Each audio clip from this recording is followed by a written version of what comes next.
The December wind cut through Robert Sullivan's tailored wool coat as he surveyed the community center construction site. Snowflakes drifted onto blueprints that would transform this neglected corner of Portland into Sullivan Enterprises' latest public relations victory. His Italian leather shoes sank slightly into the muddy ground, terrain better suited for work boots than footwear, worth more than what most laborers earned in a month.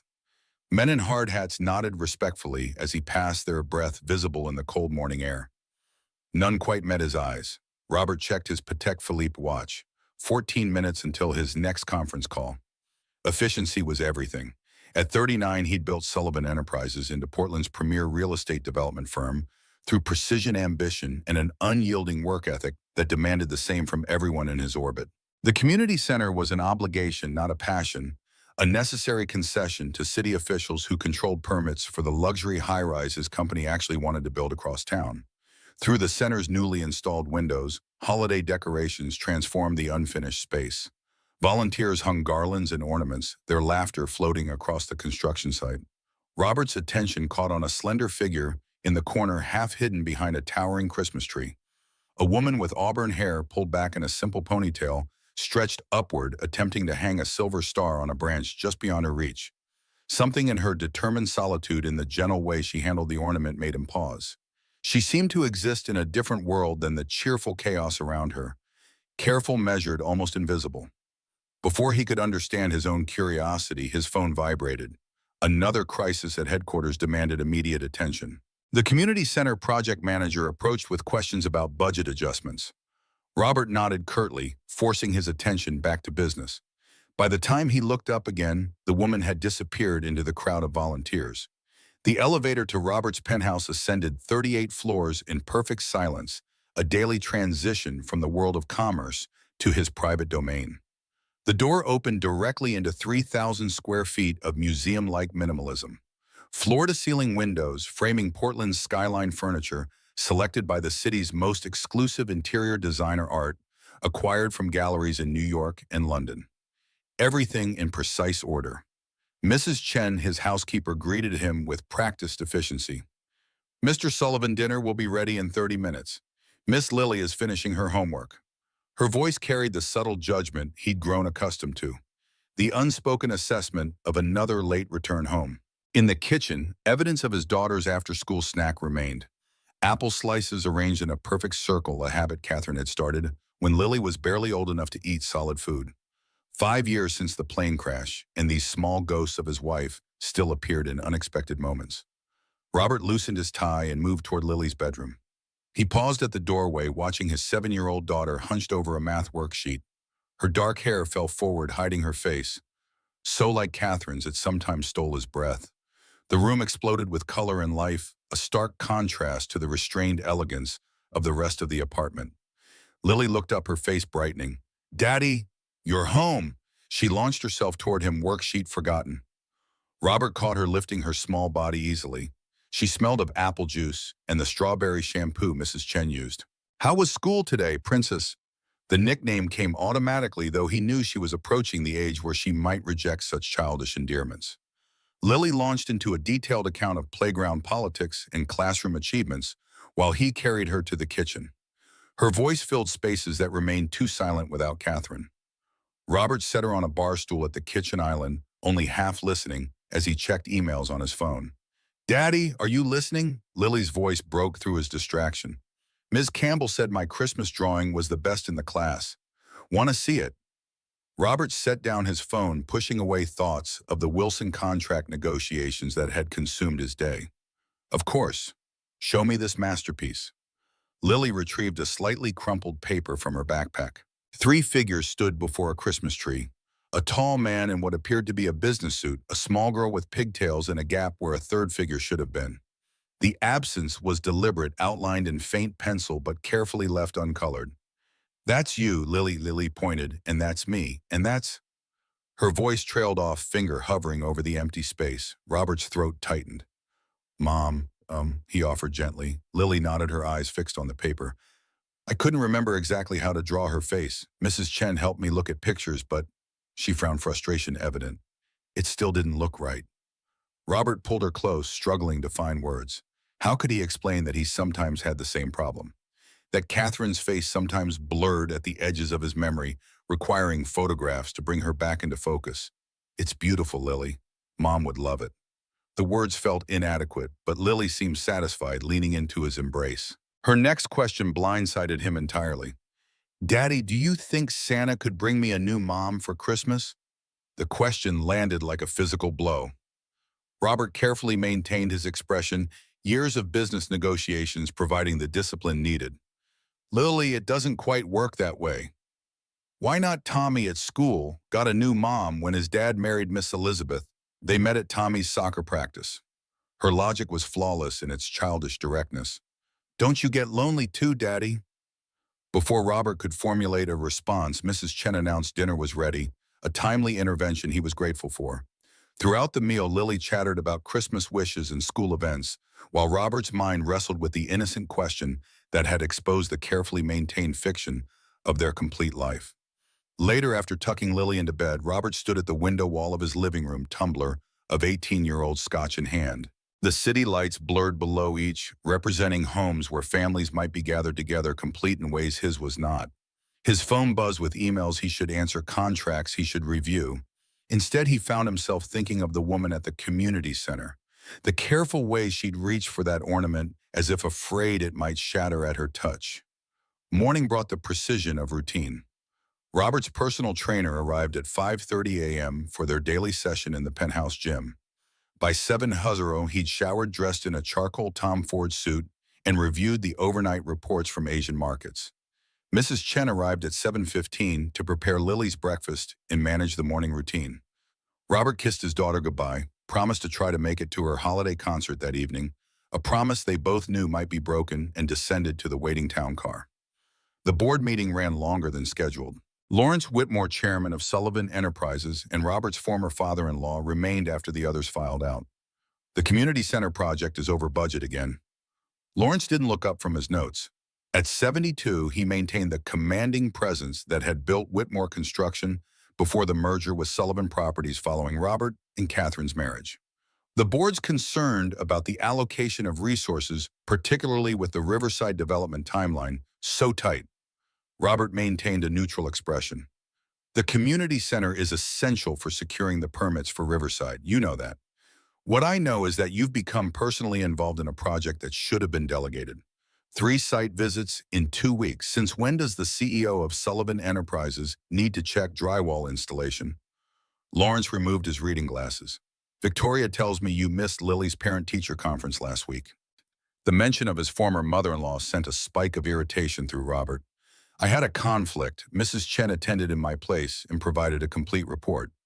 "A housekeeper is not a parent, Robert." Lawrence's voice hardened. "Catherine would be disappointed in how little time you spend with Lily." The invocation of his dead wife was a calculated blow. Robert felt his jaw tighten. "I'm doing the best I can." "Victoria doesn't think so. She's considering legal options regarding Lily's custody arrangement."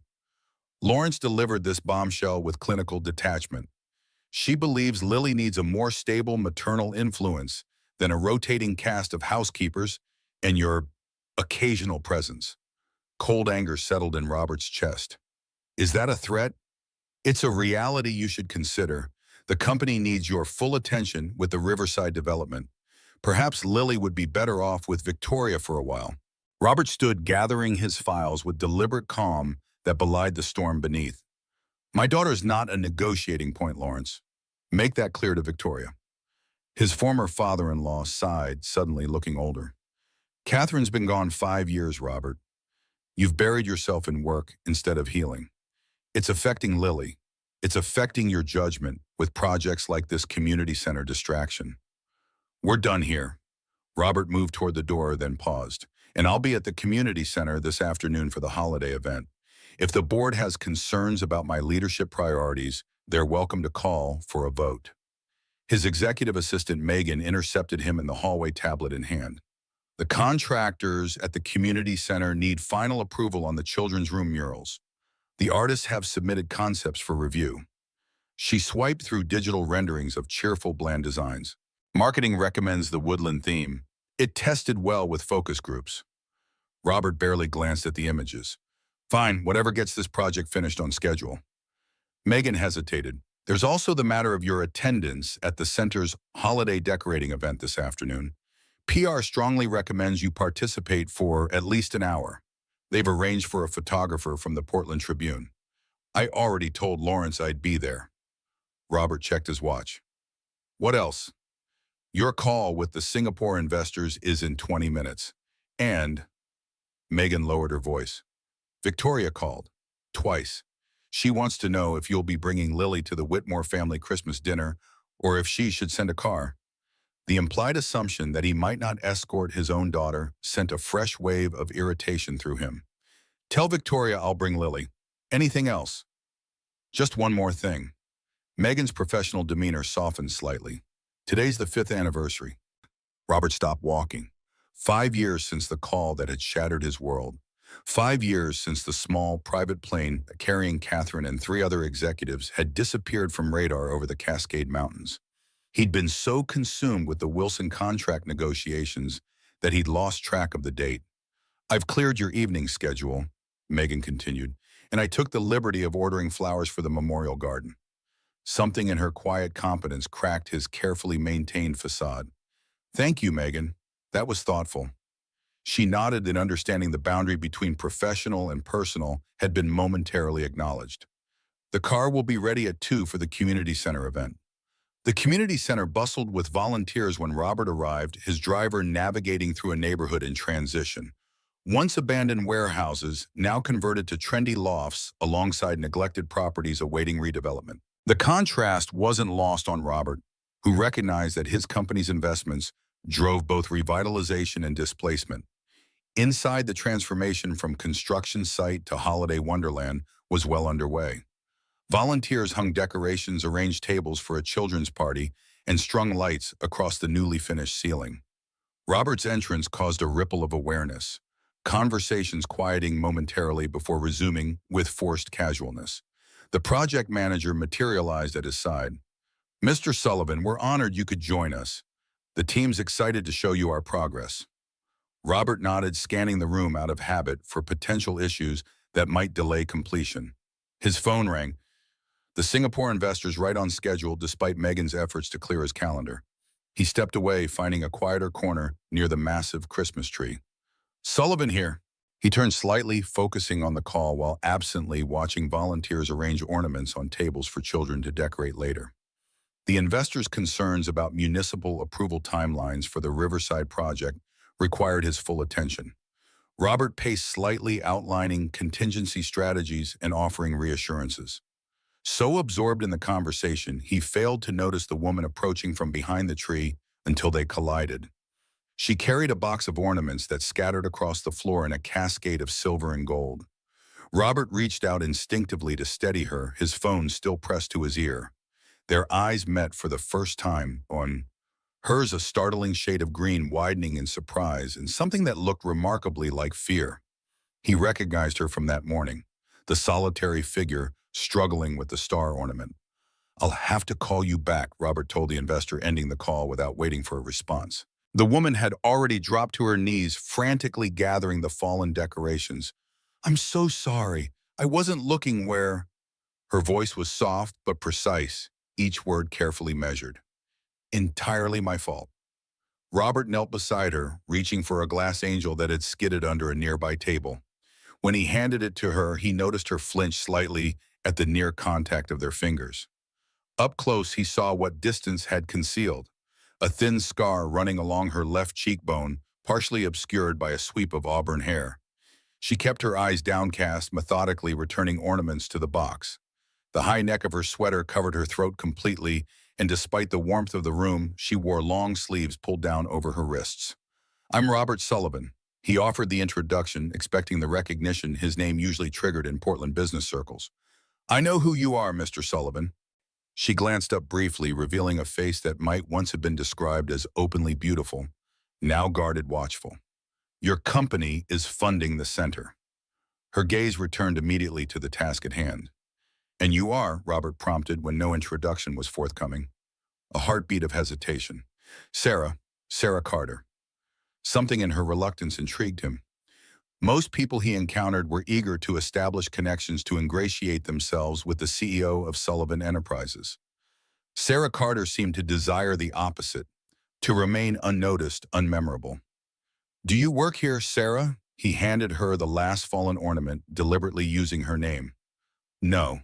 She closed the box, still avoiding extended eye contact. "I volunteer. I work at Westridge Coffee House down the street." Robert stood, offering his hand to help her up. Sarah hesitated before accepting the assistance, her fingers barely touching his as she rose. He noticed a slight tremor in her hand before she quickly withdrew it. "Well, Sarah from Westridge Coffee House, thank you for volunteering. The center means a lot to this community." The words came automatically, the practiced language of corporate social responsibility. She finally looked directly at him, and something in her gaze caught him off guard. A flash of unexpected perception that suggested she saw through his polished veneer. "Does it mean a lot to you, Mr. Sullivan? Or is it just another tax write-off?" The blunt question, delivered in her quiet voice, landed with surprising impact. Before Robert could respond, Sarah's attention shifted to something over his shoulder, her expression changing to one of alarm. "Don't look at me like that." Robert blinked, confused. "I'm sorry, like you're trying to figure me out, like I'm some puzzle."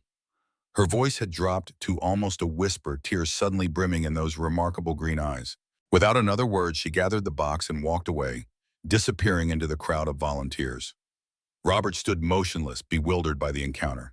In the corporate world, he prided himself on reading people, assessing motivations, anticipating reactions, maintaining control of every interaction. But something about Sarah Carter defied his usual acumen. Her reaction seemed disproportionate, almost as though their brief exchange had triggered something beyond the moment. The project manager reappeared, pulling Robert back to his official purpose. "Mr. Sullivan, would you like to see the children's activity room? The walls are prepped for the murals." For the next hour, Robert performed the expected role, expressing appropriate interest in construction details, thanking volunteers, posing for photographs with community leaders. Throughout it all, he found himself scanning the room for Sarah Carter, but she remained elusive, a flash of auburn hair glimpsed occasionally before vanishing again. His phone buzzed with a message from Megan. "Victoria called again. Insists on speaking with you about Christmas arrangements and custody concerns." Robert silenced the phone. The weight of the day, the anniversary of Catherine's death, Lawrence's veiled threats about Lily, the strange encounter with Sarah, pressed against his carefully constructed composure. He needed to leave before the facade cracked. As the photographer packed up his equipment, Robert made his excuses to the project manager. "Send the final budget adjustments to my office for approval." Walking toward the exit, he passed the enormous Christmas tree where he'd first noticed Sarah that morning. A small silver star lay on the floor beneath it, one she must have dropped during their collision. Robert picked it up, turning the delicate ornament in his hand. Without quite understanding why, he slipped it into his pocket before stepping out into the December afternoon. Robert's driver stood waiting beside the black town car. "Home, Mr. Sullivan." "No." The decision formed as he spoke. "Take me to Westridge Coffee House." 20 minutes later, Robert stood outside the small cafe, questioning his impulsive detour. Through the window, he could see Sarah behind the counter, attending to customers with the same careful precision he'd observed at the community center. Her hair was now fully pulled back, the scar on her cheek more visible in the cafe's bright lighting. The bell above the door chimed softly as he entered. The coffee house was modestly appointed but clean, with mismatched furniture and local art on the walls. Several customers typed on laptops or read books in comfortable silence. The scent of freshly ground coffee and baked goods created an atmosphere of simple comfort, a stark contrast to the sterile efficiency of his corporate environment. Sarah looked up at the sound of the bell, her expression shifting from professional welcome to guarded recognition. Robert approached the counter, aware of the incongruity of his tailored suit in the casual setting. "Mr. Sullivan," her voice revealed nothing of their earlier encounter. "What can I get for you?" "Whatever you recommend." He placed the silver star ornament on the counter between them. "You dropped this earlier." Sarah stared at the ornament for a long moment before carefully picking it up. "Thank you, that was thoughtful." She turned away, busying herself with preparing his drink. Her movements were efficient, but tense shoulders slightly hunched, as if anticipating a blow. While waiting, Robert examined the cafe more closely. Near the register, a small display held handmade greeting cards featuring delicate watercolor paintings, winter landscapes, botanical studies, abstract patterns in subtle colors. A small sign identified them as original artwork by Sarah C. When she returned with his coffee, he gestured toward the cards. "These are yours." Sarah nodded almost imperceptibly. "Just something I do in my spare time." Robert sipped the coffee, a complex dark roast with notes of chocolate and blackberry. "They're remarkable. You're talented." "Will there be anything else, Mr. Sullivan?" Her tone remained professionally distant, ignoring the compliment. Robert should have left then. He had meetings to reschedule contracts, to review a daughter to see on the anniversary of her mother's death. Instead, he found himself asking, "What time do you finish here?" Sarah's expression closed completely. "I'm not available if that's what you're asking." "That's not—" Robert stopped, realizing how his question might have sounded. "I apologize. I meant to ask when you'll be back at the community center. I'd like to discuss a possibility for the children's room murals." Suspicion lingered in her eyes. The project manager mentioned corporate artists had already been selected. "Plans change." Robert placed a business card on the counter. "If you're interested, call my office." A customer approached the counter, ending their conversation. Robert left unsure why he'd extended the impulsive invitation, or why this woman, clearly guarding secrets and wounds he couldn't begin to understand, had captured his attention on today of all days. His driver opened the car door. "Home now, sir." Robert checked his watch. 2 hours until he needed to pick up Lily from her after-school program. "No, take me to Evergreen Memorial Gardens." The cemetery spread across gently rolling hills on Portland's outskirts, old-growth trees providing privacy and solemnity. Robert followed the familiar path to Catherine's memorial stone. No body had ever been recovered from the mountain crash site. The search had been abandoned after 2 weeks of increasingly desperate efforts, the wreckage finally spotted in a remote ravine made inaccessible by early winter storms. The flowers Megan had ordered, white roses Catherine's favorite, already rested against the gray marble. Robert stood with hands in his pockets, the silver star ornament still clutched in his right hand. After 5 years, the raw grief had transformed into something different, a hollow space that business, success, parenting, responsibilities, and the passage of time had failed to fill. "I'm losing her, Catherine." The words emerged unbidden, soft enough to be carried away by the winter wind. "Not just you, I'm losing pieces of Lily too. She's becoming someone new every day, and I'm missing it because I'm trying so hard to build something secure for her future." A crow called from a nearby pine, the only response to his confession. Robert thought of Victoria's threats, of Lily's drawing with its conspicuous empty space, of Sarah Carter's wounded eyes. "She asked for a mother for Christmas." He laughed without humor. "As if I could ever find someone who—" The sentence remained unfinished. No one could replace Catherine. He'd never sought to try. Dating seemed a betrayal of her memory and an inefficient use of his limited time. Loneliness was simply the price of his circumstances. The silver star caught the winter sunlight as he removed it from his pocket. On impulse, Robert placed it atop Catherine's memorial stone.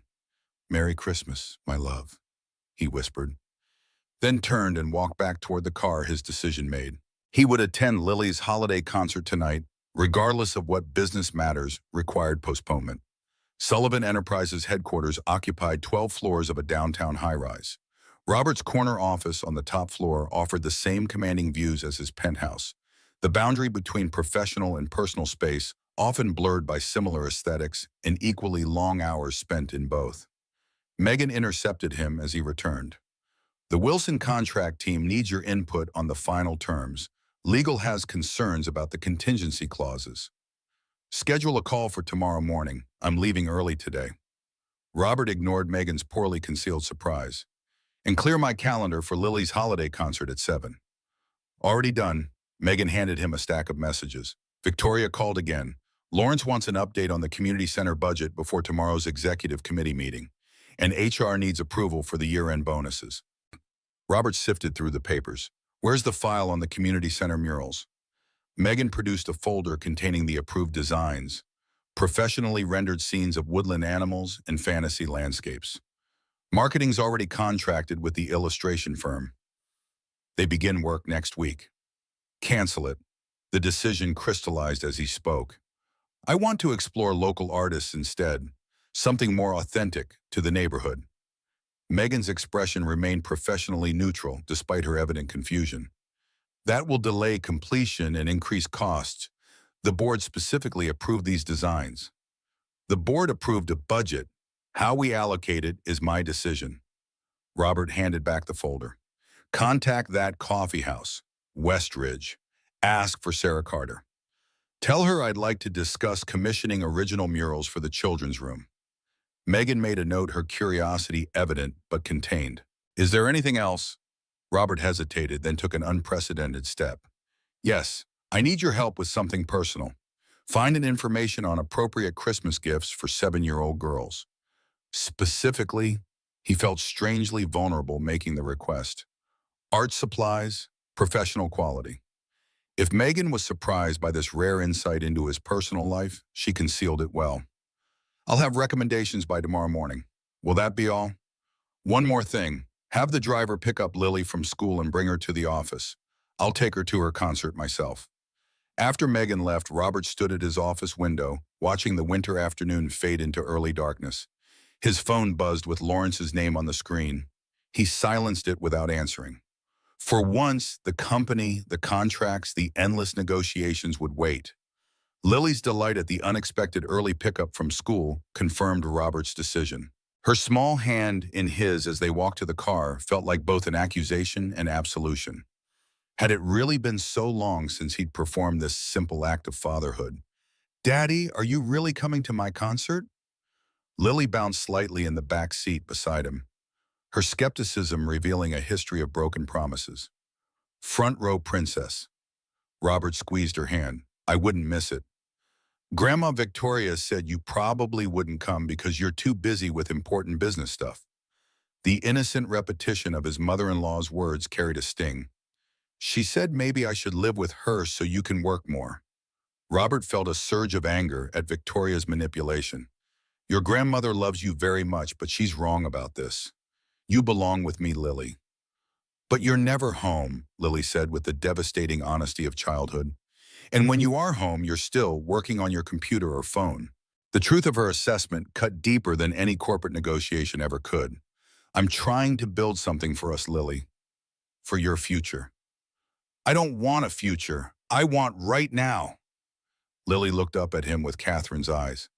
I want you to be my dad right now. Something fragile and essential cracked in Robert's carefully constructed worldview. He'd been so focused on securing Lily's material future that he'd neglected her immediate emotional needs. The realization left him momentarily speechless. I saw a lady today, Lily continued, switching subjects with the mercurial ease of childhood. At the community center when Mrs. Chen took me after school, she was painting beautiful birds on a big piece of paper. Robert's attention sharpened. A lady with reddish hair. Lily nodded enthusiastically. She let me help paint a little blue bird. She didn't even get mad when I went outside the lines. Her face grew serious.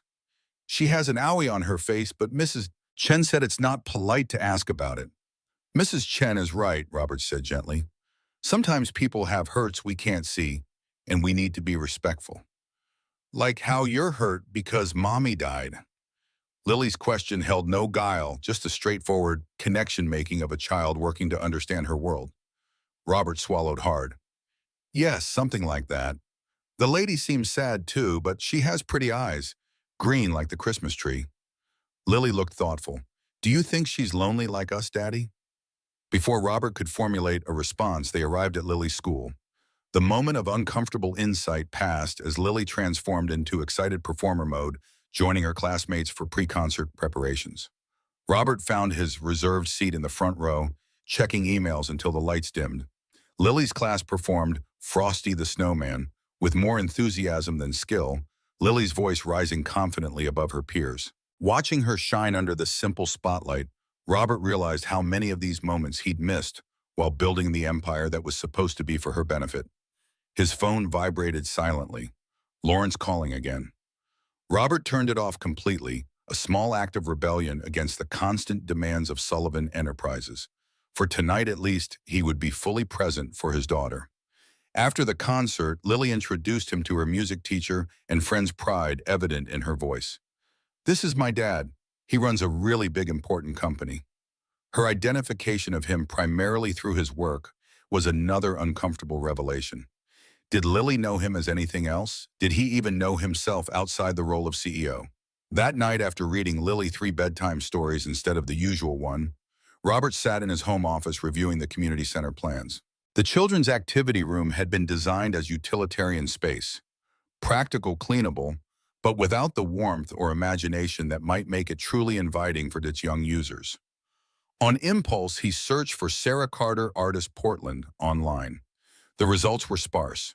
A few mentions in local art show listings from several years earlier, a student exhibition at Portland Community College from 2018, nothing recent.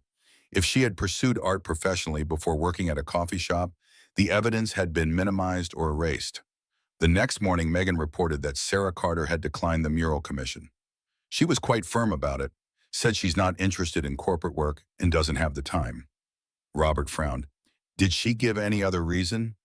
No, just that she appreciates the offer but must decline. Megan hesitated. I did some background research after speaking with her.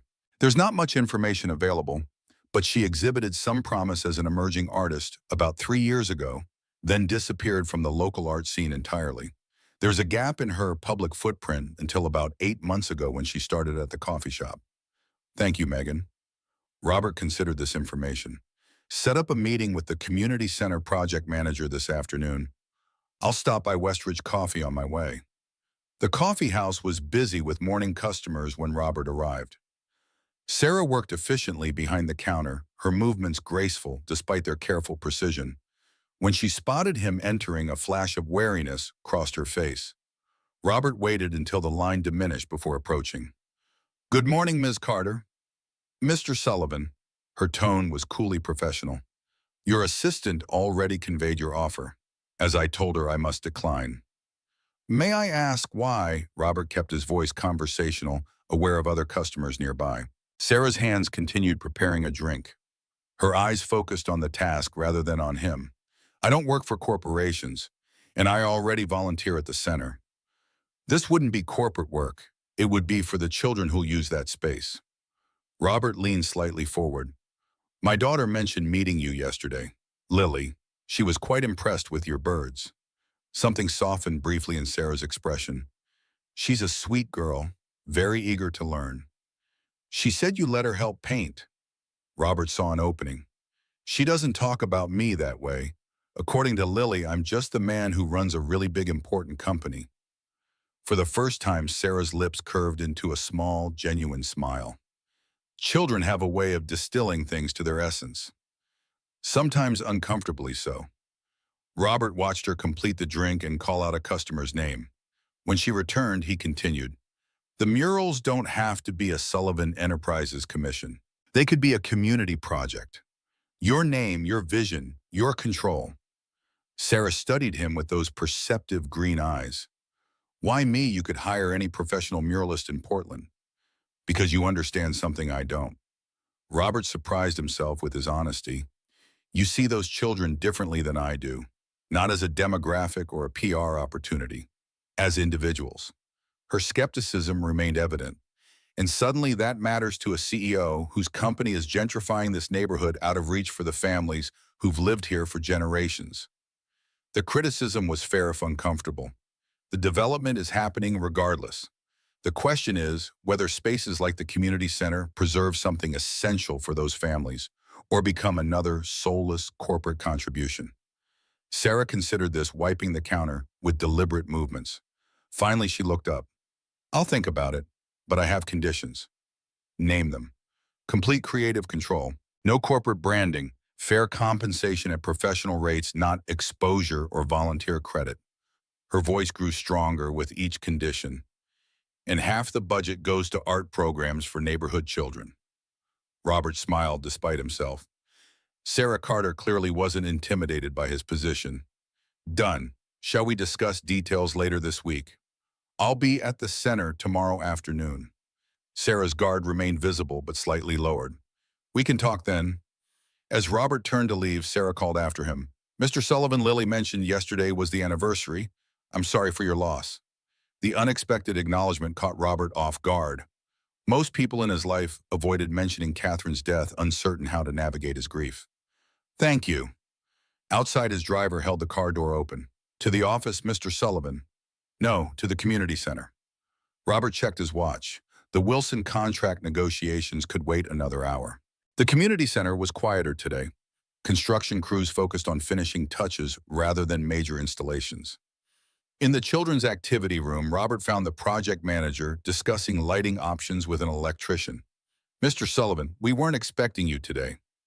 The manager's surprise suggested the rarity of Robert's hands-on involvement. I'd like to discuss some changes to this space. Robert gestured around the room with its bare white walls and institutional lighting.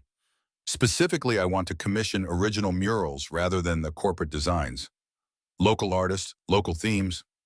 The project manager's expression revealed conflict between pleasing the CEO and adhering to approved plans. The schedule is extremely tight, sir. Any changes now would impact our completion timeline. Then adjust the timeline. Robert's tone made clear this wasn't a suggestion. I want this room to be something special, not another corporate checkbox. As they discussed logistics, Robert noticed a sketchbook left on one of the child-sized tables.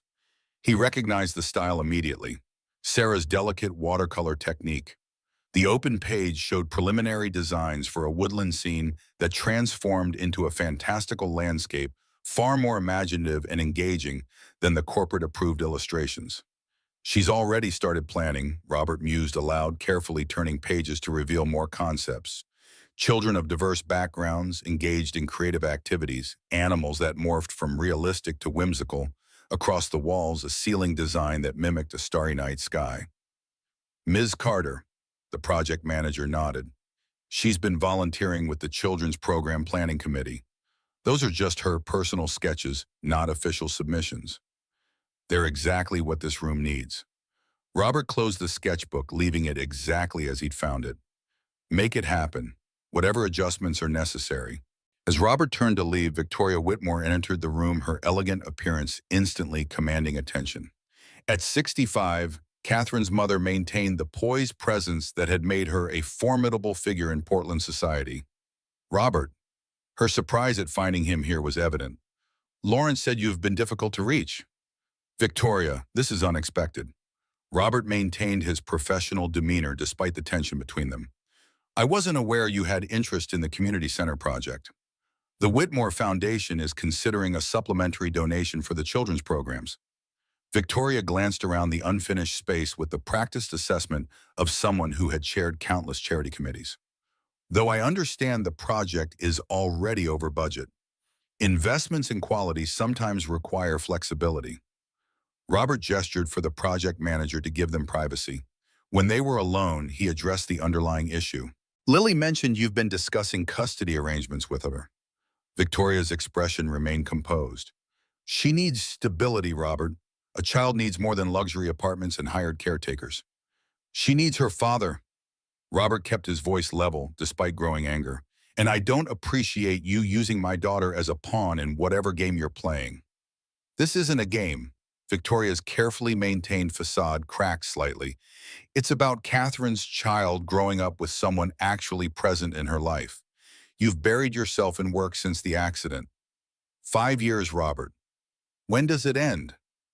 The accusation struck uncomfortably close to truths Robert had been avoiding. My relationship with my daughter is not your concern. It became my concern when you stopped being an active parent and became a weekend visitor in her life. Victoria's voice held the particular pain of a woman who had lost her only child and feared losing her only grandchild as well. Catherine would be heartbroken to see how disconnected you've become. Before Robert could respond, the door opened again. Sarah entered, stopping abruptly when she noticed the tense scene.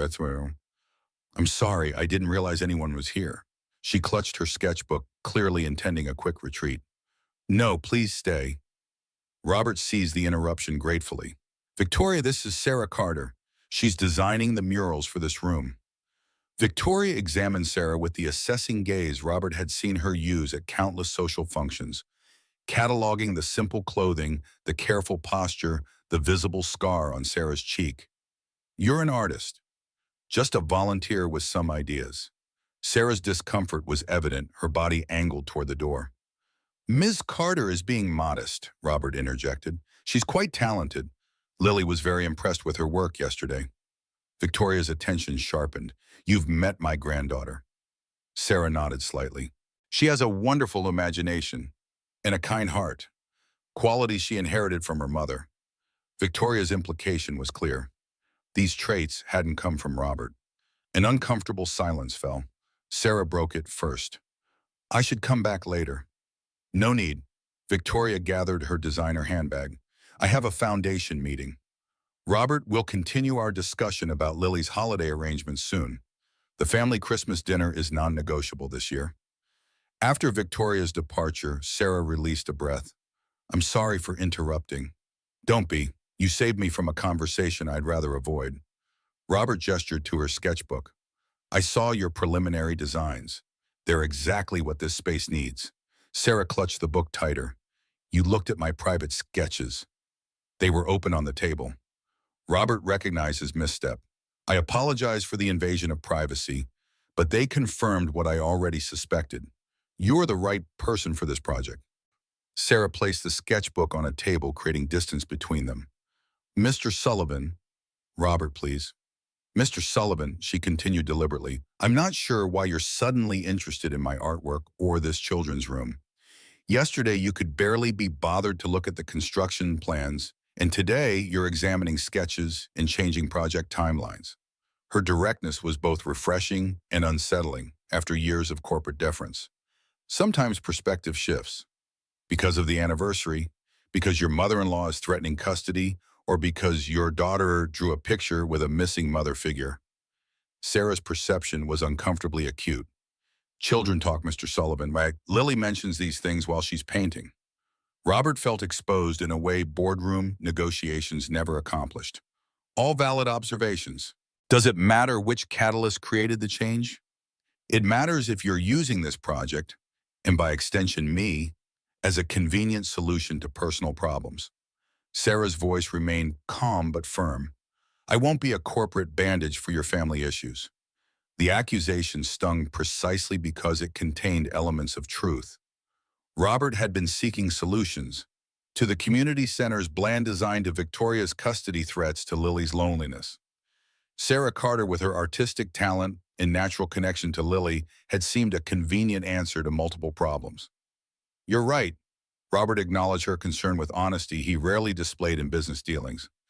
My motives are mixed, but that doesn't invalidate the project's merit or your qualification for it. Sarah studied him with those perceptive green eyes. I'll consider the commission on one condition. Another one? Robert found himself almost smiling despite the tension. Honesty. Sarah met his gaze directly. No corporate doublespeak or hidden agendas. If we do this, we communicate clearly about expectations and limitations. Agreed. Robert extended his hand, a businesslike gesture to formalize their understanding. Sarah hesitated before briefly accepting the handshake. As her fingers touched his, Robert noticed again the careful way she controlled the contact, minimizing both duration and pressure. When she withdrew her hand, her sleeve pulled back slightly, revealing the edge of a bruise circling her wrist like a bracelet. Sarah caught his glance and quickly tugged the sleeve down. Her expression closed immediately, the momentary connection severed. I should go. My shift starts soon. She gathered her sketchbook movements, suddenly hurried. Sarah, Robert kept his voice gentle. If you need help with anything, I don't. The sharpness of her interruption revealed more than she likely intended. I don't need rescuing, Mr. Sullivan, especially not by someone whose own life seems to require significant attention. With that parting shot, she left the door closing firmly behind her. Robert remained in the children's room, surrounded by bare walls awaiting transformation. Sarah Carter was right about one thing. His life did require attention, the kind that couldn't be delegated to executive assistants or solved through corporate acquisitions. His phone buzzed with a message from Megan. Wilson contract team waiting in conference room. Lawrence insisting on your immediate return. For once, Robert didn't immediately respond to the summons. Instead, he examined the room more carefully, trying to see it through Sarah's artistic perspective or Lily's childish wonder. What would make this space truly special for the children who would use it? What would make Lily's eyes light up with the same enthusiasm she'd shown describing Sarah's birds? When he finally responded to Megan, his message was brief. Reschedule Wilson team for tomorrow. Taking Lily shopping for art supplies this afternoon. The decision felt simultaneously insignificant and momentous, a small adjustment to his calendar that represented a seismic shift in priorities. Robert Sullivan, CEO of Sullivan Enterprises, was choosing fatherhood over business for perhaps the first time since Catherine's death. As he left the community center, Robert caught sight of Sarah walking briskly down the street toward the coffee shop, her posture tense, her gaze fixed forward. Something about her deliberate movements, the careful way she navigated the world, resonated with his own carefully constructed existence. Both of them moved through life with walls intact, wounds concealed beneath polished surfaces. A black SUV with tinted windows pulled from the curb across the street, merging into traffic behind Sarah. Robert thought nothing of it until he noticed Sarah's pace quicken, her shoulders hunching slightly as if under observation. She glanced back, once her expression momentarily revealing naked fear before she ducked into the coffee shop. The SUV continued past the cafe without stopping, but something about the encounter left Robert uneasy. Sarah Carter clearly carried secrets darker than artistic ambitions abandoned for barista work.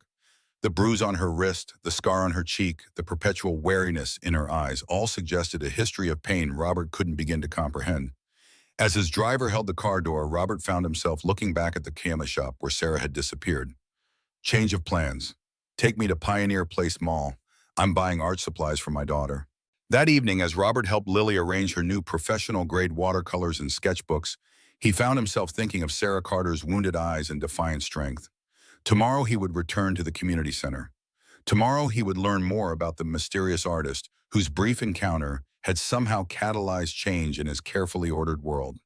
For tonight, however, Robert Sullivan was simply a father watching his daughter discover the joy of creation, present, attentive, and for the first time in years, fully engaged in the moment rather than planning for a future that might never arrive as envisioned. The grand ballroom of the Sentinel Hotel glittered with cascading crystal chandeliers and meticulously arranged poinsettias. Sullivan Enterprises' annual Christmas gala represented Portland high society at its most extravagant: champagne fountains, ice sculptures, and Oregon's business elite in designer formal wear worth more than what most families in the community center's neighborhood earned in months. Robert adjusted his bow tie, scanning the room with the practiced eye of a host, fulfilling obligations rather than enjoying the festivities. Megan appeared at his elbow, tablet discreetly tucked against her gown.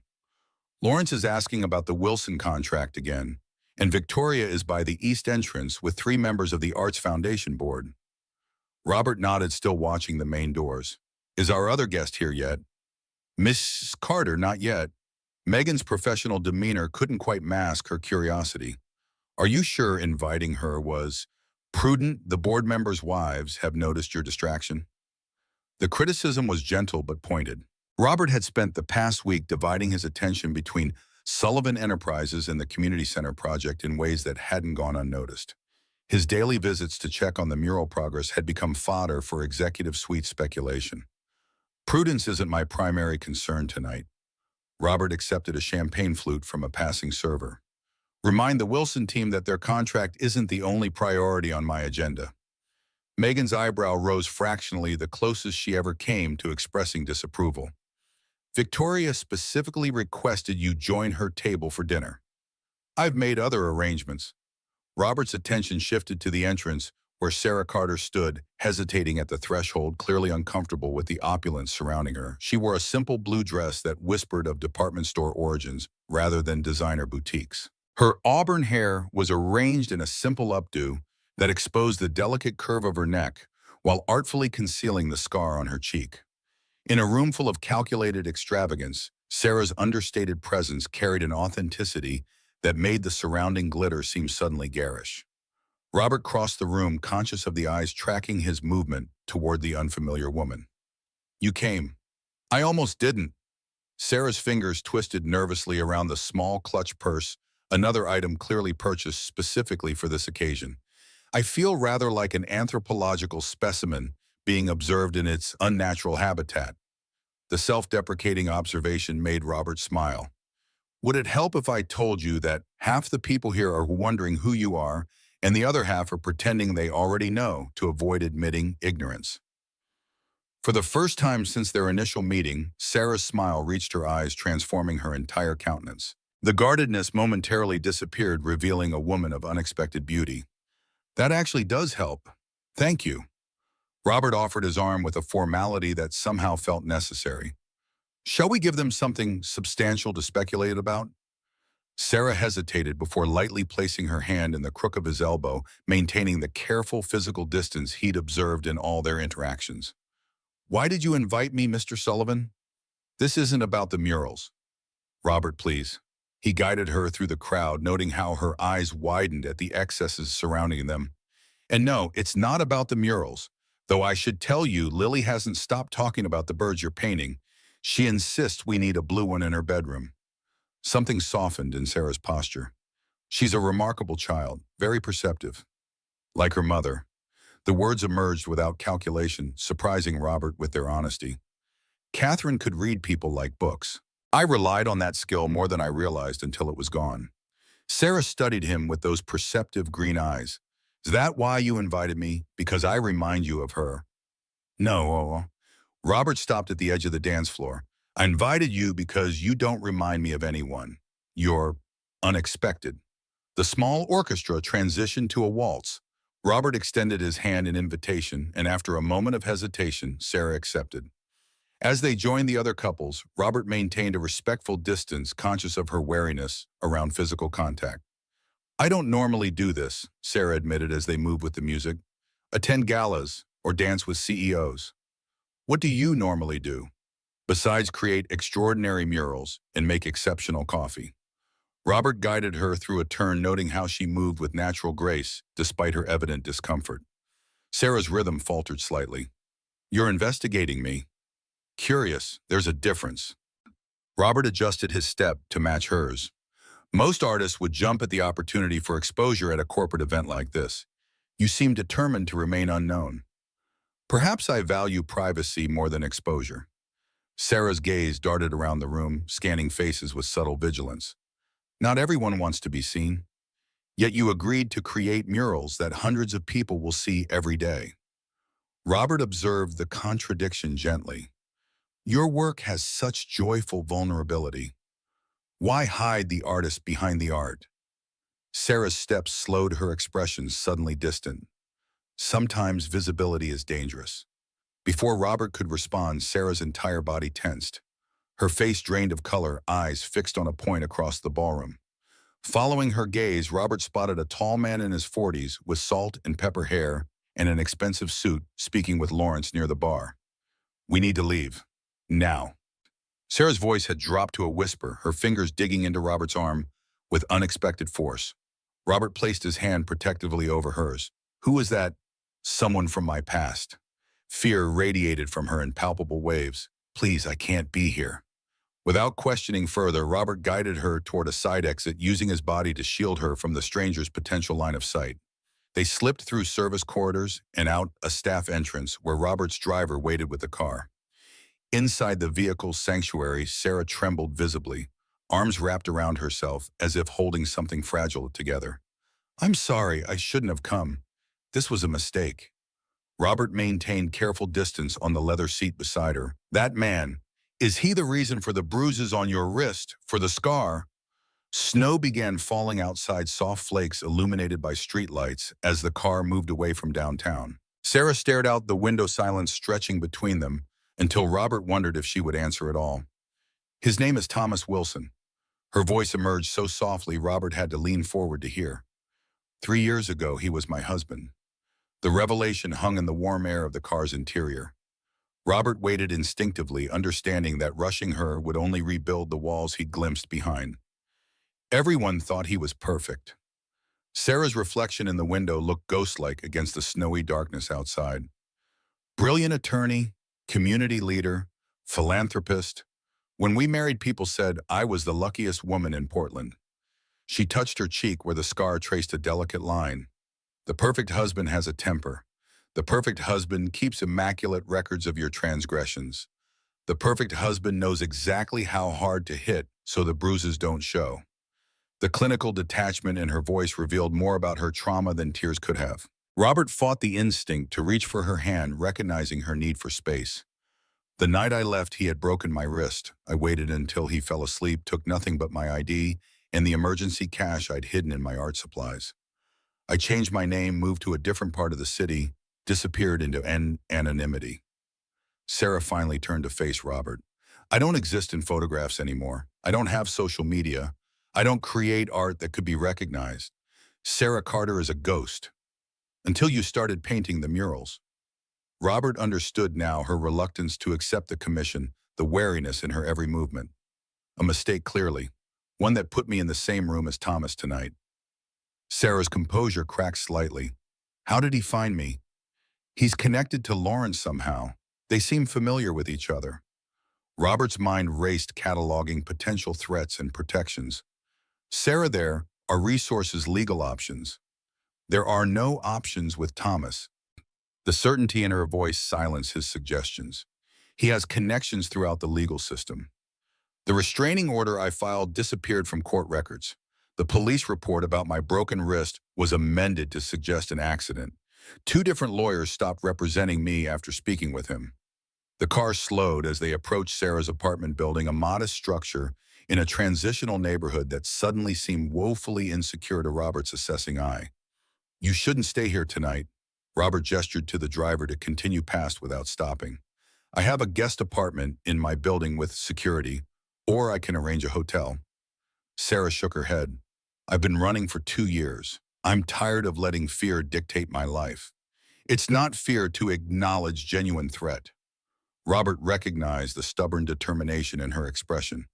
At least let my security team check your apartment before you go in. This compromise Sarah accepted. While Robert waited in the car, his head of corporate security swept her small apartment and installed temporary alarms on the windows and doors. When Sarah finally entered her home, the weight of her revelation followed Robert back to his penthouse, disrupting his carefully ordered world with questions he had no answers for. The next morning, Robert canceled the Wilson contract negotiations and restructured his schedule to prioritize the community center project. Lawrence's displeasure manifested in increasingly urgent messages, culminating in an unscheduled appearance in Robert's office. The board is concerned, Robert. Lawrence didn't bother with preliminaries. The Riverside development is our priority for the quarter. Yet you're spending inordinate time on a community center that offers minimal return on investment. Robert continued reviewing the revised budget proposal he'd drafted for the center's art programs. The Riverside permits are contingent on community investment. I'm ensuring we fulfill those obligations substantially rather than symbolically. This isn't about permit contingencies. It's about that artist. Lawrence's bluntness penetrated Robert's professional facade. Thomas Wilson mentioned her last night, said she's unstable, potentially dangerous. He was quite concerned about Sullivan Enterprises associating with her. Robert carefully set down his pen. Thomas Wilson discussed Sarah Carter with you. We've been colleagues for years. His firm handles several of our major clients. Lawrence studied Robert with calculating assessment. He was surprised to see his ex-wife at our event. Apparently, she's had psychiatric issues, fabricated abuse allegations during their divorce. The calculated manipulation made Robert's jaw tighten. Is that what he told you? He showed me court documents, Robert. The woman has a history of instability. Lawrence leaned forward. Whatever personal interest you have in her needs to end before it damages this company's reputation. The board is prepared to intervene if necessary. Robert stood the movement deliberately slow and controlled, despite the anger building beneath his surface. The board is welcome to review my decisions regarding the community center. They'll find everything in order. And Ms. Carter, Lawrence pressed, is none of the board's business. Robert's tone left no room for discussion. Now, if you'll excuse me, I have a meeting at the center in 20 minutes. Over the following weeks, Robert maintained outward professionalism while privately investigating Thomas Wilson. What he discovered disturbed him profoundly, a pattern of relationships with women who eventually withdrew from public life, a carefully cultivated network of influence throughout Portland's legal and business communities, and a reputation for ruthless retaliation against perceived enemies. Meanwhile, Sarah continued working on the community center murals, her initial reluctance transformed into focused dedication. The children's room walls blossomed with extraordinary scenes, forests, that transformed into fantastic landscapes, children of diverse backgrounds engaged in creative exploration, ceilings that mimicked star-filled skies. The space breathed with imagination and possibility in ways corporate designs never could have achieved. Robert arranged for Lily to visit regularly, watching as his daughter formed a natural bond with Sarah through their shared love of art. Under Sarah's gentle guidance, Lily's talent flourished, her drawings becoming more confident and expressive. The transformation extended beyond art. Lily laughed more, asked fewer anxious questions about Robert's absences, seemed more securely anchored in her world. The shift in his daughter prompted changes in Robert's own patterns. He adjusted meeting schedules to be home for dinner, dedicated weekend mornings to art sessions with Lily, and found himself measuring success in his daughter's smiles rather than profit margins. When the board questioned his reduced office hours, Robert delegated responsibilities he'd previously insisted on handling, personally discovering that Sullivan Enterprises could function effectively without his constant presence. One evening after Sarah had spent hours teaching Lily advanced watercolor techniques in Robert's penthouse, the three of them shared a simple dinner prepared by Robert rather than delivered by the usual service. Lily's animated chatter filled the normally quiet space, her excitement over their planned exhibition at the community center's opening celebration infectious. When Lily finally succumbed to exhaustion, Robert carried her to bed. As he tucked the blankets around her sleeping form, she murmured drowsily, "Night, Daddy. Night, Mommy." The innocent mistake froze Robert in place. When he returned to the living room, he found Sarah gathering her art supplies, her movements betraying awareness of what had happened. "I should go." She avoided his eyes, clearly uncomfortable. "She's attached to you." Robert stated the obvious gently. "We both are." Sarah's hands stilled. "That's not sustainable, Robert. You know that." "Why not?" The question emerged more vulnerable than he'd intended. "Because Thomas will never allow it." Sarah finally met his gaze. "He doesn't want me. He wants control. And now he knows I'm connected to you and Lily. Let me help you fight him." Robert moved closer, stopping when Sarah instinctively stepped back. "My company has resources, legal teams. You don't understand what he's capable of." Fear shadowed Sarah's eyes. "He doesn't just attack directly. He poisons everything around his target. Your company, your reputation, even Lily, could become collateral damage." The mention of his daughter ignited protective determination in Robert. "I'm not afraid of Thomas Wilson."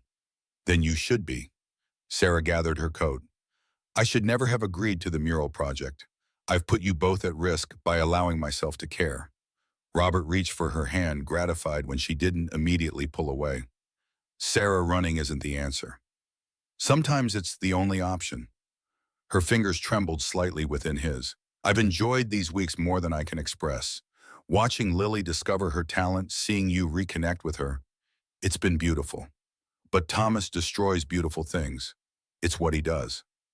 Before Robert could respond, Sarah's phone chimed with a text message. When she checked it, all color drained from her face. "What is it?" Robert moved to see the screen. The message contained a single photograph, Sarah standing at Robert's penthouse window, clearly taken with a telephoto lens from a neighboring building. The text beneath read, "Still pretending to be an artist. We have unfinished business." "He's watching." Sarah's voice cracked. "He knows where I am, where I've been. He's always known." Robert immediately called his security team, arranging for protection at both his penthouse and Sarah's apartment. Despite his insistence, Sarah refused to stay, determined to maintain separation between her problems and Lily's safety. The next morning, Robert arrived at the community center to find the murals vandalized, black paint splashed across the nearly completed scenes, destroying weeks of work. The message was clear in its deliberate destruction. The project manager reported that security cameras had mysteriously malfunctioned overnight. When Robert tried contacting Sarah, her phone went straight to voicemail. At her apartment, neighbors reported she'd left before dawn with a small bag. At the coffee shop, her manager confirmed she'd resigned via email, citing family emergency. Sarah Carter had vanished again. Lily's devastation at Sarah's disappearance manifested in nightmares and tearful questions Robert couldn't answer truthfully. How could he explain to a 7-year-old that monsters existed not in closets but in expensive suits, wielding legal documents instead of claws? Victoria seized the opportunity, suggesting again that Lily might be better off staying with her until things settled. Robert refused recognizing the manipulation for what it was, but the incident strained their already fragile relationship further. 2 weeks after Sarah's disappearance, Robert attended a charity fundraiser at the Portland Art Museum, an obligation he couldn't avoid without raising further board concerns. As he mechanically performed the expected social rituals, a familiar voice behind him sent ice through his veins. "Sullivan, I believe we have a mutual acquaintance." Thomas Wilson extended his hand with practiced charm, his smile never reaching cold eyes. "Though she seems to have gone missing again. Troubling pattern, isn't it?" Robert ignored the offered handshake. "I know who you are, Wilson, and what you are." "Careful." Thomas's smile remained fixed while his voice lowered. "You're out of your depth. Sarah belongs to me. Always has, always will. She doesn't belong to anyone." Robert maintained rigid control over his rising anger. Thomas laughed softly. "Noble sentiment from the corporate raider. Tell me, how's the Riverside development progressing? I hear there are unexpected permit delays. And wasn't there a recent issue with labor violations at your East Side project? Unions can be so troublesome when properly motivated." The veiled threats confirmed Robert's suspicions about Wilson's reach. "Stay away from Sarah. Stay away from my daughter." "Your daughter?" Thomas's expression shifted to calculated concern. "I've heard concerning things about your parenting arrangements. Single father, excessive work hours, history of emotional detachment. Courts tend to favor stability for children. Your mother-in-law seems quite worried." The implication that he'd been communicating with Victoria sent rage coursing through Robert. "Are you threatening my family?" "Merely observing that actions have consequences." Thomas straightened his already immaculate tie. "Sarah made promises to me. Vows. I intend to ensure she honors them. Anyone who interferes becomes collateral damage." As Thomas walked away, Robert realized the true extent of the danger.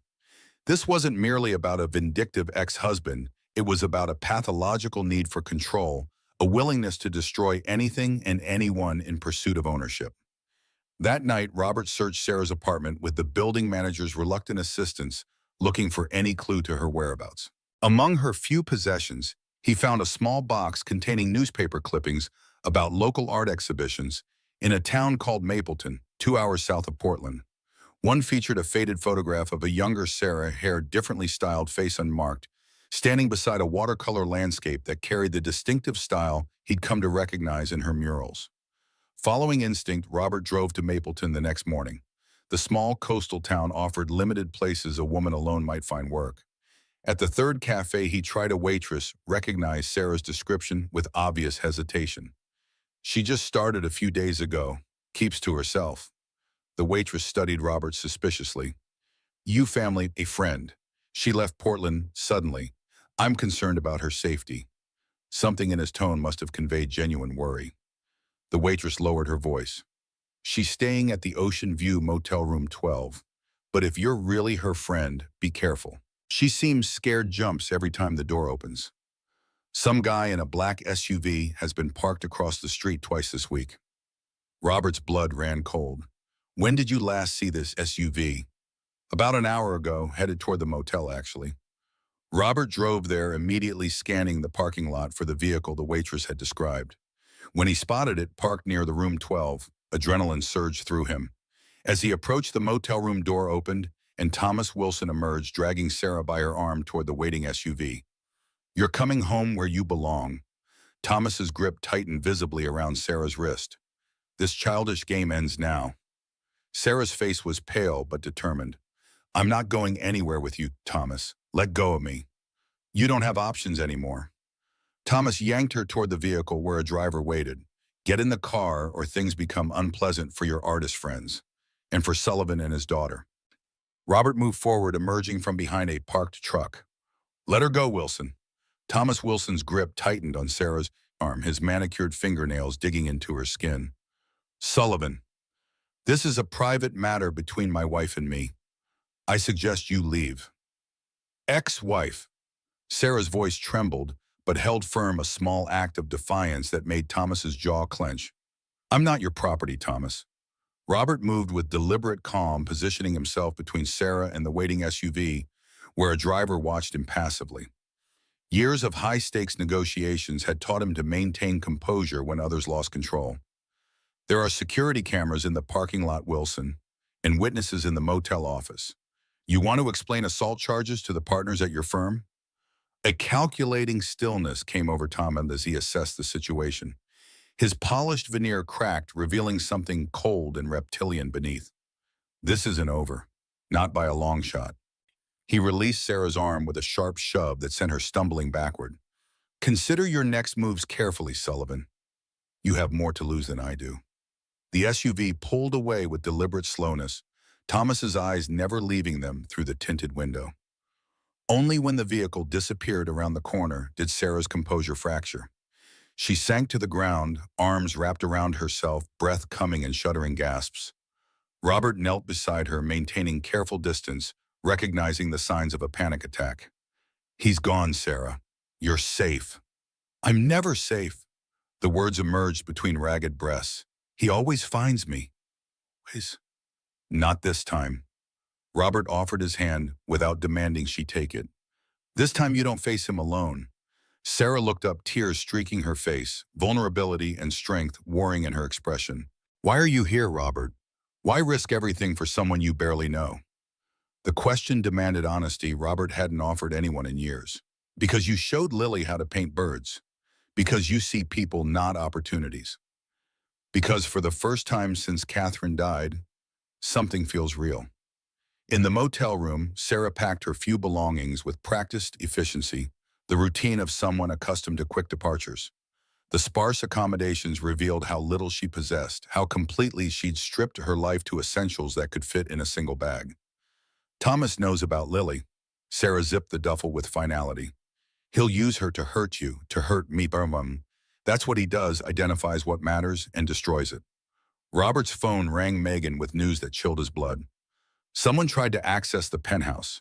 Security stopped them, but they had documentation claiming to be from Child Protective Services. They asked specifically about Lily. Sarah's face paled. It's starting already. Lily's safe. I'm having her moved to a secure location with Mrs. Chen. Robert ended the call decision, crystallizing with sudden clarity. This ends now. No more running, no more hiding. You don't understand what you're up against. Sarah's voice held the resignation of someone who had fought this battle before and lost. Thomas has connections everywhere, judges, police, licensing boards. He can make accusations disappear or materialize from nothing. Then we need to make his accusations visible to everyone. Robert's strategic mind shifted into the same mode that had built Sullivan Enterprises, identifying leverage points and potential allies.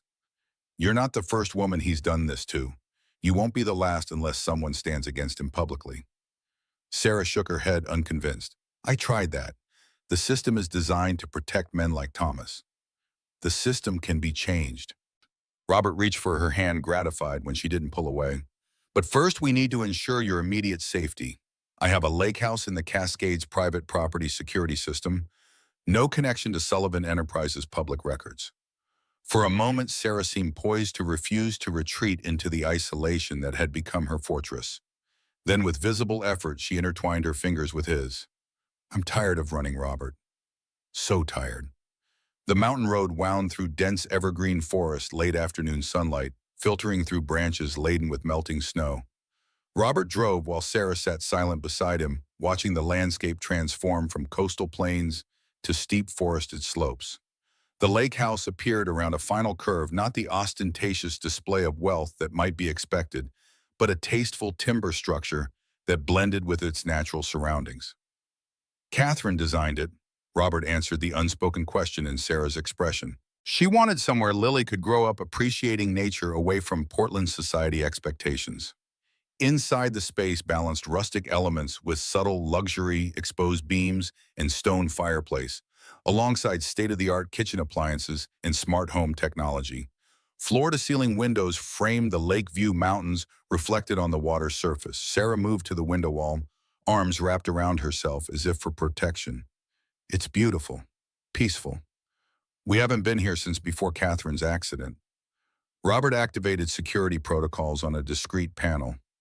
Too many memories. And now you're making new ones with a fugitive artist. Sarah's attempt at humor fell flat, underscored by the gravity of their situation. Robert's phone buzzed with updates. Security footage from the motel had been secured. Lily and Mrs. Chen were safely ensconced in a colleague's guest house, and Sullivan Enterprises' legal team had been mobilized with careful instructions to prepare for both defensive and offensive strategies. "You have a plan," Sarah observed as she watched him coordinate these arrangements. "You always have a plan." "It's what I do." Robert completed the final call, then turned his full attention to her. "Thomas Wilson has built his power on silence and isolation. We remove both." Over the next 3 days, Robert and Sarah constructed their counterattack from the Lake House Sanctuary. Using secure channels, they contacted advocacy organizations specializing in domestic violence cases. Sarah's medical records from the marriage were subpoenaed, revealing a pattern of accidents that hospital staff had documented with increasing suspicion. Most crucially, Robert's private investigators located Thomas's previous wife, now living under an assumed name in Arizona, who confirmed similar experiences of abuse and subsequent legal intimidation. On the 4th day, as Sarah sketched the lake view, the first artwork she'd created purely for herself in years, Robert received the call they'd been waiting for. "The temporary restraining order has been granted." He set down the phone, relief evident in his posture. "And the judge has authorized an emergency hearing for next week.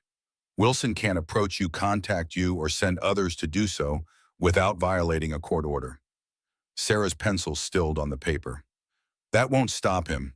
Paper doesn't protect against someone willing to break laws. Which is why we're pursuing criminal charges simultaneously." Robert joined her at the window, careful to maintain the personal space she still required. "The evidence is building, Sarah. You're not alone against him this time."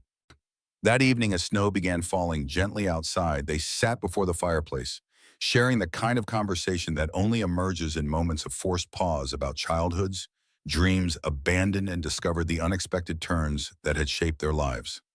For the first time, Sarah spoke freely about her art, the paintings she'd created before Thomas had systematically destroyed her confidence, along with her canvases. "He said no one would ever value my work except him." Sarah's voice had grown stronger over their days together, the constant fear receding incrementally. "That I was lucky he tolerated my little hobby. After a while, I believed him. Yet you kept creating." Robert gestured to the sketchbook, never far from her hands. "Something inside you refused to surrender completely." Sarah considered this firelight illuminating her profile. "I think we all have something that keeps us whole when everything else is breaking. For me, it was always color and shape." "For you, Lily." The answer came without hesitation. "After Catherine died, there were moments when continuing seemed impossible. But Lily needed me to function, so I did. I built structures around that necessity, the company, routines, achievements that could be measured and quantified. Except some things can't be quantified." Sarah's observation held no judgment, only recognition. "Like watching your daughter discover truth and creating something from nothing. Like the moment someone sees your soul instead of your scars." The honesty between them had grown alongside their strategic planning, creating connection neither had anticipated. When Robert's phone rang again, the intrusion of outside reality felt jarring. Lawrence Whitmore's name flashed on the screen. "The board is convening an emergency session tomorrow."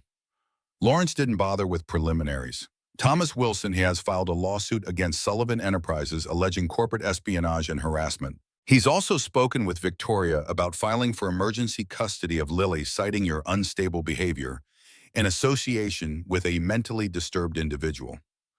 Cold fury rose in Robert's chest.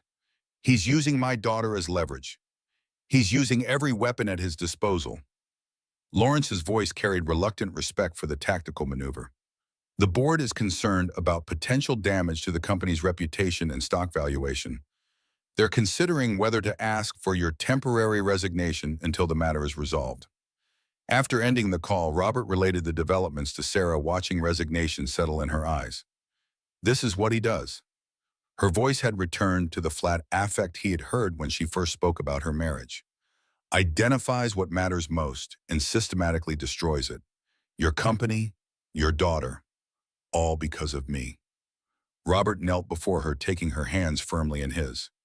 "Listen to me, Sarah. Thomas Wilson isn't attacking because of you. He's attacking because I challenged his control, because we both did. The result is the same. Sarah attempted to withdraw her hands, but Robert maintained his gentle hold. No, it isn't. Robert's voice held the same authoritative calm that had built his business empire. Because unlike his previous victims, who have resources equal to his, and unlike you facing him alone, we have something he doesn't understand and can't counter. What's that? The question emerged with fragile hope. People who will stand with us instead of being intimidated by him. Robert released her hands only when he felt the tension begin to ease. Now we adjust our timeline and strategy. We've been playing defense. It's time to attack. The next morning they returned to Portland. While Sarah met with the district attorney and domestic violence advocates, Robert confronted the Sullivan Enterprises board. Armed with documentation of Thomas Wilson's pattern of abuse and legal manipulation, he transformed from defendant to prosecutor. Wilson isn't suing because Sullivan Enterprises violated laws. Robert concluded his presentation to the stunned board members. He's suing because I personally interfered with his ability to control and abuse his ex-wife. If this board believes that standing against domestic violence damages our corporate brand, I invite you to vote accordingly. My resignation letter is prepared. Lawrence Whitmore studied Robert with new assessment. You're willing to sacrifice the company your father built, that you expanded for this woman? I'm unwilling to sacrifice my integrity for any company. Robert maintained eye contact with his former father-in-law. Catherine would have expected nothing less. The invocation of his daughter's name visibly impacted Lawrence. After a tense silence, he nodded almost imperceptibly. The board will take no action on Wilson's allegations pending full investigation. His lawsuit appears without substantial merit.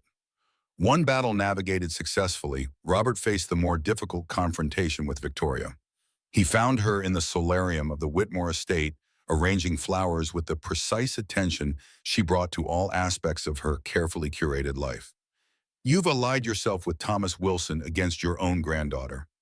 Robert dispensed with pleasantries, anger simmering beneath his controlled exterior.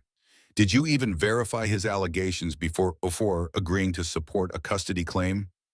Victoria's hands stilled among the roses. I verified that you've been neglecting Lily's needs while pursuing a relationship with an unstable woman. Thomas provided evidence of Sarah Carter's psychiatric history and fabricated abuse claims. Evidence he manufactured. Robert placed a file on the table beside her flower arrangement. Medical records documenting Sarah's injuries. Police reports that were later altered. Testimony from hospital staff who treated her accidents. And statements from his previous wife describing identical patterns of abuse. Victoria's composure faltered as she scanned the documents. This doesn't explain your neglect of Lily, your absence from her life while you've been pursuing this situation. Ask Lily if she feels neglected. Robert softened his tone, recognizing that beneath Victoria's rigid exterior lay genuine concern for her granddaughter. She's flourishing, Victoria. Her art is blossoming. She's sleeping through the night without nightmares for the first time in years. Because of this Sarah person, skepticism laced Victoria's question. Because I finally started healing instead of just functioning. Robert acknowledged the truth that had eluded him for 5 years. Sarah showed me that surviving loss means more than maintaining appearances and building financial security. It means finding joy again even when it feels like betrayal to the person you lost. Victoria's carefully maintained facade cracked, revealing the grief she'd carried since Catherine's death. I miss her every walk. When I look at Lily, I see Catherine at that age, the same determination, the same sensitive heart. Then honor that heart by protecting her from manipulation. Robert gestured to the documents. Thomas Wilson is using your grief and concern to further his vendetta. Don't let him turn you into a weapon against your own family. The courtroom felt unnaturally quiet as Sarah took the stand, her voice steady despite the visible tremor in her hands. Thomas Wilson sat at the defense table, impeccably dressed, expression arranged into concerned sympathy that never reached his eyes. Behind him, a cadre of legal associates projected confidence in their client's inevitable vindication. On the prosecution side, the district attorney had been joined by attorneys representing 3 other women, Thomas's previous victims, who had finally found courage to come forward together. In the gallery, Robert sat beside Lily's empty chair, the judge having granted his request that she remain outside until her brief, necessary testimony was complete. Sarah recounted the systematic abuse, physical violence escalating from accidental shoves to calculated assaults, emotional manipulation that isolated her from friends and family, financial control that left her without resources to escape. Most damning were the journals Thomas had kept documenting her transgressions and corrections with chilling precision. He told me no one would believe me. Sarah's voice carried throughout the hushed courtroom. That he'd already ensured any accusations would be viewed as mental instability. That if I tried to leave, he would destroy not just me, but anyone who helped me. Thomas maintained his composed facade, occasionally whispering to his attorneys or shaking his head slightly in staged disbelief. Only when photographs of Sarah's injuries were displayed, the broken wrist, facial lacerations, systematic bruising, did his confidence visibly waver. Robert testified about finding Sarah at the motel about Thomas's threats against both Sarah and Lily. The prosecution presented security footage from the motel parking lot showing Thomas physically restraining Sarah. What's devastating was the recorded phone conversation between Thomas and one of his associates discussing methods to handle the Sullivan problem permanently. As the evidence mounted, Thomas's attorneys proposed a plea agreement, reduced charges in exchange for a guilty plea. The judge rejected the offer outright. The court has heard sufficient evidence of systematic abuse and witness intimidation. The judge's voice held controlled anger. Mr. Wilson, you have used your legal knowledge and connections to pervert the very system you swore to uphold. This court intends to ensure that stops today. The guilty verdict brought no visible satisfaction to Sarah's face, only profound exhaustion and the first tentative signs of relief. When Thomas was led away in handcuffs, still threatening appeals and retribution, she didn't watch. Instead, her eyes found Robert's across the courtroom, a silent acknowledgement of the battle survived together. Outside the courthouse, snowflakes drifted lazily from a pearl gray sky, the first snow of a new winter. Reporters clustered on the steps, cameras tracking Sarah's emergence, flanked by Robert and the other women who had testified.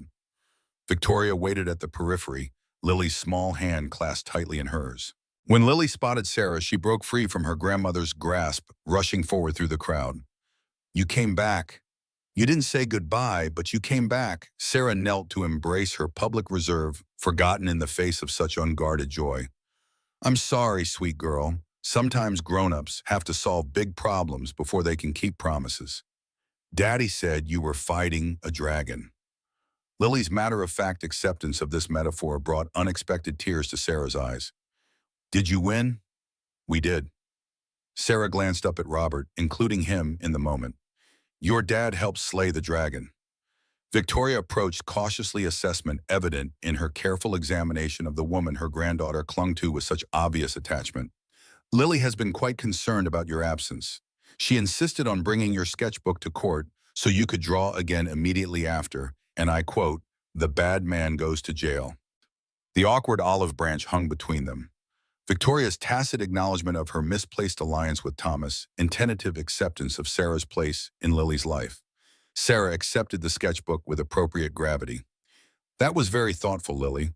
Perhaps we could draw together while your dad and grandmother talk." This diplomatic maneuvering gave Robert and Victoria privacy to navigate their damaged relationship. As Sarah and Lily settled on a courthouse bench, heads bent together over the sketchbook, Victoria turned to her former son-in-law with uncharacteristic uncertainty. "I've made a terrible mistake in judgment."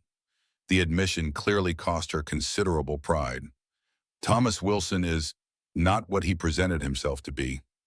He's built a career on deception and manipulation. Robert's anger had faded, replaced by understanding of how Victoria's concern for Lily had been weaponized against her. He identified your fears and exploited them. Victoria watched Lily laughing with Sarah, the child's animation contrasting sharply with the reserved behavior she typically displayed in her grandmother's presence. "She seems genuinely attached to Ms. Carter. Sarah has given Lily something I couldn't." Robert acknowledged what had become increasingly clear. Permission to express grief instead of suppressing it, to create beauty from pain instead of compartmentalizing it. Catherine was the artist in the family. Victoria's voice softened with memory. She always said Lily had her eye for color, even as a baby. Sarah's helping Lily develop that gift. Robert offered reconciliation without demanding contrition. You could be part of that too, not as a replacement for Catherine, but as another source of love and support in Lily's life. Victoria considered this proposition with characteristic thoughtfulness. The Whitmore Christmas dinner is next week. Perhaps Ms. Carter might join us this year, for Lily's sake. The invitation represented more than a social inclusion. It was Victoria's acknowledgement that her granddaughter's happiness required accepting new constellations of relationships beyond traditional boundaries of family. Spring brought renewal to the community center as construction finally reached completion. The children's activity room, once an afterthought in corporate plans, had become the heart of the building. Sarah's murals transformed institutional walls into landscapes of imagination forests that morphed into fantastical realms. Children of diverse backgrounds engaged in creative exploration, ceilings mimicking star-filled skies where dreams took flight. Robert had stepped back from daily operations at Sullivan Enterprises, delegating responsibilities to trusted executives while maintaining strategic oversight. The board's initial concern had transformed to cautious approval as the community center garnered positive press and improved relations with city officials, ultimately benefiting the company's larger development projects.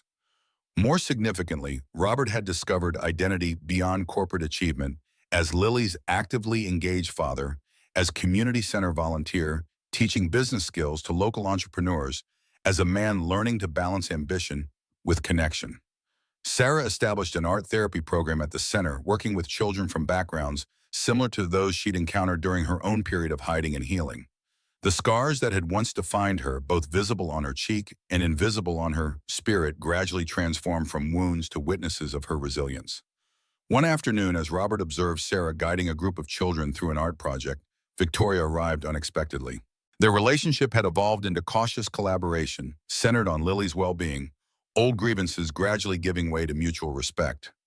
The Sullivan Enterprises Board approved the expansion funding. Victoria handed Robert a folder containing official documentation.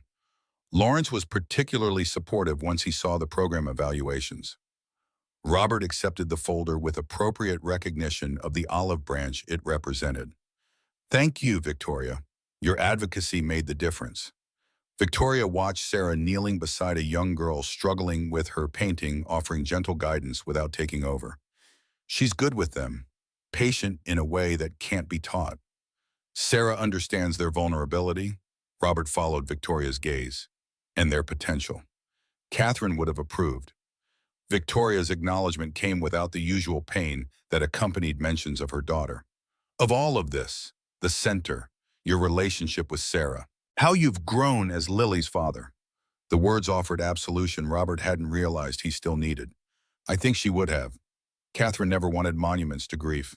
She wanted life to continue, messy and imperfect as it might be. When Victoria departed, Robert remained watching Sarah work with the children. Her movements had lost the hypervigilance that had characterized her when they first met, the constant scanning for threats, the careful physical distance maintained from others. Now she moved with relaxed purpose, occasionally laughing at the children's jokes, unself-conscious about the scar that had once been her most carefully concealed feature. Later that evening, as they prepared dinner in Robert's penthouse, now filled with Lily's artwork and evidence of Sarah's growing presence in their lives, Robert found himself contemplating the journey from that first December meeting to the emerging spring outside the windows. "The center board wants to feature your murals in their fundraising materials." Robert chopped vegetables with the precise efficiency he brought to all tasks.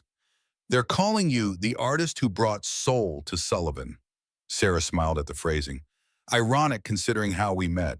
You standing there in your $1,000 shoes, checking your watch every 30 seconds. I was not checking my watch every 30 seconds. Robert's mock indignation made her laugh. "Every 45 seconds at most. You looked right through me." Sarah's reminiscence held no accusation, only wonder at the distance traveled. "Everyone did, that was the point." "Not entirely through you," Robert corrected gently. "I saw something I recognized but couldn't identify. Someone existing in the margins of their own life." Sarah considered this assessment while arranging pasta on plates. "We were both hiding in different ways. You behind achievement and control me behind invisibility." And now, Robert set down his knife, giving her his full attention. Sarah met his gaze directly, a simple act that had once been impossible for her. Now I'm painting murals with my name signed boldly in the corner. Now I'm teaching children to express instead of suppress. Now I'm standing in your kitchen arguing about whether you were checking your watch every 30 or 45 seconds. Progress indeed. Robert's tone lightened their exchange without diminishing its significance. As seasons turned, the community center flourished. Sarah's art therapy program expanded, eventually partnering with local domestic violence shelters to provide healing experiences for women and children rebuilding lives shattered by abuse. Robert established a foundation separate from Sullivan Enterprises focused on housing security for families transitioning from crisis. Lily thrived with her expanding constellation of supportive adults, Robert's more present parenting, Sarah's creative mentorship, Victoria's gradually softening grandmotherly influence, and even Lawrence's belated interest in his granddaughter's artistic endeavors. 1 year after the courthouse confrontation with Thomas Wilson, the community center held its anniversary celebration. Snow fell gently outside, decorating evergreen branches and creating the same winter wonderland that had framed Robert and Sarah's first encounter. The children's activity room had been transformed for the evening event, twinkling lights reflecting off the metallic elements in Sarah's murals, creating a magical atmosphere. Community members mingled with corporate donors, city officials conversed with neighborhood advocates, and children proudly displayed artwork created in Sarah's programs. Robert found Sarah standing slightly apart from the celebration, observing the scene with quiet satisfaction. She wore a simple dress of deep blue that complemented her auburn hair, now worn loose around her shoulders. The scar on her cheek caught the light, occasionally no longer hidden, simply part of the complex landscape of her face. Admiring your handiwork, Robert joined her near the magnificent Christmas tree that anchored the room's corner, the same spot where he'd first noticed her struggling to hang an ornament the previous year. Admiring all of it, Sarah gestured to the diverse gathering. This is what healing looks like, not perfect, not without scars, but whole in a new way. Lily appeared from the crowd carrying something carefully in her small hands. I found this in Daddy's desk. He said it was important. She held up a silver star ornament, the one Sarah had dropped during their first encounter, that Robert had retrieved and kept. I wondered what happened to that. Sarah accepted the ornament with visible emotion. It feels like a lifetime ago. Daddy says it's what started everything. Lily's innocent disclosure made Robert smile ruefully. He kept it because it reminded him of you, even when he didn't know you yet. Sarah raised an eyebrow at Robert. Sentimental for a CEO, don't you think? Former CEO, Robert corrected, having recently transitioned to chairman while appointing a new executive to handle daily operations. Current work-in-progress human being. Lily tugged at Sarah's hand. Can we hang it on the tree together, in the same spot as last year? The three of them moved to the towering evergreen. Robert lifted Lily so she could reach a higher branch, while Sarah guided her hand to place the silver star among the other ornaments. The simple family tableau drew smiles from observers, Victoria among them. Her former disapproval transformed to reluctant but genuine acceptance. Later, as the celebration continued around them, Robert and Sarah slipped outside for a moment of quiet. Snowflakes drifted lazily through the December evening, melting on contact with Sarah's hair and eyelashes. The community center glowed with warmth behind them, while before them stretched the neighborhood their combined efforts had helped transform. 1 year ago, you were hiding in plain sight. Robert brushed a snowflake from Sarah's cheek, his touch gentle against the scar tissue. And I was too busy checking my watch to notice what was missing from my life. We were both broken in different ways. Sarah's breath formed small clouds in the winter air. Still are, if we're being honest. Beautifully broken, perhaps. Robert drew her closer, respecting the boundaries that had gradually softened between them. Lily asked me yesterday if you were going to be her new mother. Sarah stilled vulnerability flashing across her features. What did you tell her? That families come in many forms and labels matter less than love. Robert watched understanding bloom in her expression. That you've brought color and joy back into our lives in ways that need no official designation to be real and lasting. Sarah studied him with those perceptive green eyes that had first caught his attention amid Christmas decorations and construction dust. You still look at me that way. What way? Robert smiled, echoing their earlier exchange from the courthouse steps. Like you see something others don't. Sarah's voice softened. Like you see me, not just my scars. I see all of you. Robert brushed his thumb gently along the line of her cheek.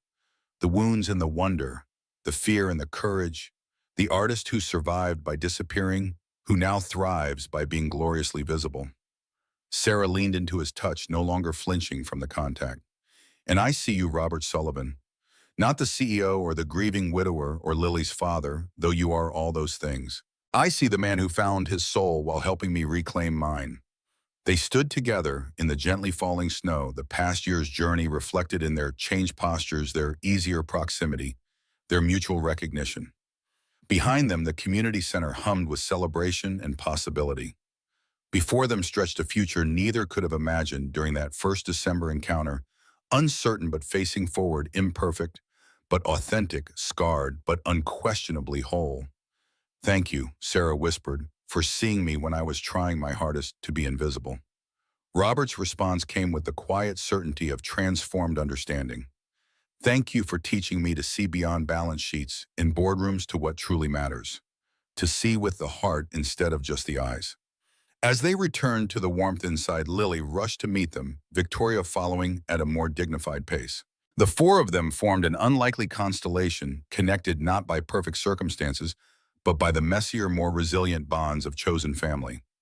Behind them, the silver star ornament caught the light from atop its branch, no longer reaching for perfect placement, but beautifully imperfectly home.